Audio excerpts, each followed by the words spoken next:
Қазақстандықтардың әл-ауқатының өсуі, табыс пен тұрмыс сапасын арттыру, елбасының жолдауындағы міндеттерді жүзеге асыру мақсатында бүгін Түркістан қаласындағы Қожа Ахмет Яссауи атындағы халықаралық Қазақ-Түрік университетінің кітапханасында келелі жиын өтті.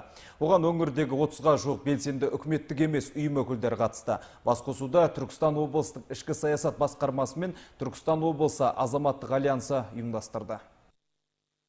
Бүгінде Түркістан облысында 738 қоғамдық бірлестік тіркелген, оның 577-сі үкіметтік емес ұйымдар. Өңірде бұл сала шеңберінде 35 сұхбат алаңы жұмыс істеп тұр. Жиында елбасының биылғы жолдауының маңызына мән берілді. Осы мақсатта үкіметтік емес ұйым мүшелері тығыз байланыста жұмыс істеу жөніндегі ойларын ортаға салды. Халықтың тұрмыс дәрежесіне, оның жаңағы жағдайына көп көңіл бөлініп отыр. Ең басты мәселе бірінші мынау өзі айлықтың ең төменгі деңгейі 28 мың теңге болатын. Қазір соны 1,5 есеге өсіріп 42 мың теңге жеткізіп жатыр.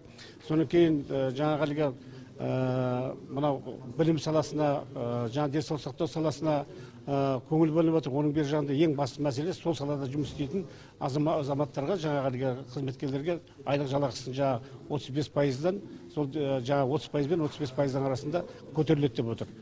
Онан кейінгі екінші бір мәселе ауыл шаруашылығын дамыту жөнінде үлкен мәселе көтерді елбасы жаңа жолдауында. Ондағы басты мәселенің бірі мына жаңағы өндірілген тауарды әсіресе өңдеу саласына, қайта өңдеу саласына соған көңіл бөлу жөнінде. Облыста үкіметтік емес ұйымдар мен мемлекеттік әлеуметтік тапсырыс бойынша бірнеше басқарма, аудан мен қала әкімдіктері жұмыс істейді. Жиынға қатысушылар елбасы жолдауындағы әрбір бағытына ерекше назар аударды. Өйткені табыс пен тұрмыс сапасын арттыру өңір азаматтарының әл-ауқатының жақсаруына оң септігін тигізбек.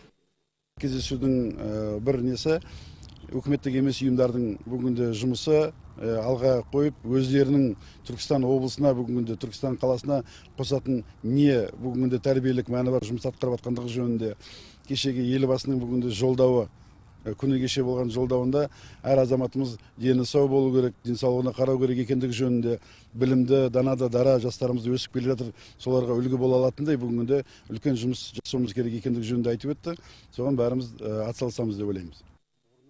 Жолдауды қолдау ел экономикасының жандануына серпін бермек. Жиын қорытындысы бойынша елбасы жолдауында айтылған міндеттерді бірлесіп атқару үшін үкіметтік емес ұйымдар арасында тиімді іскерлік байланыс орнайтын болды. Түркістан қаласынан Мадина Әсембек, Мұхтар Атабек, Талғат Елеубек, Фербол Махашев, Тұран Ньюс.